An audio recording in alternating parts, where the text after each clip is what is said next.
Yon qo'shni, jon qo'shni, gilamni sotsang qo'shningga sot deganlaridek, bugun biz ro'paramizdagi 3-maktabga tashrif buyurdik.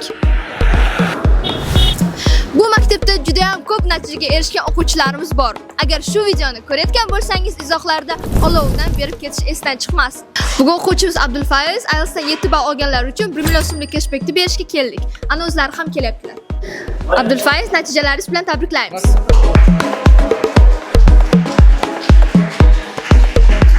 Abdulfaiz, birinchi savolim, qanday qilib IELTSdan yuqori ball olish mumkin?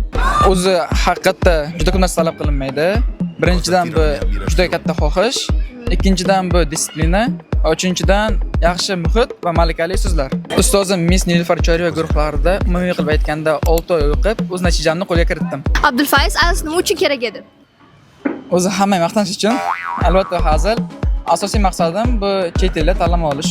Abdulfaiz, eng asosiysi IELTSdan 7 ball olganingiz uchun sizni tabriklaymiz va bu bonus esa sizga qilgan mehnatlaringiz uchun rahmat. Sizga ham shu savol, cashbackni nimaga sarflamoqchisiz? Qo'ying, sir bo'lib qolsin shu. Hozirda Imperialda noyabr oyida ochiladigan barcha darajadagi kurslarga qabul davom etmoqda. Batafsil ma'lumot olish uchun izohlarda 7 raqamini qoldiring.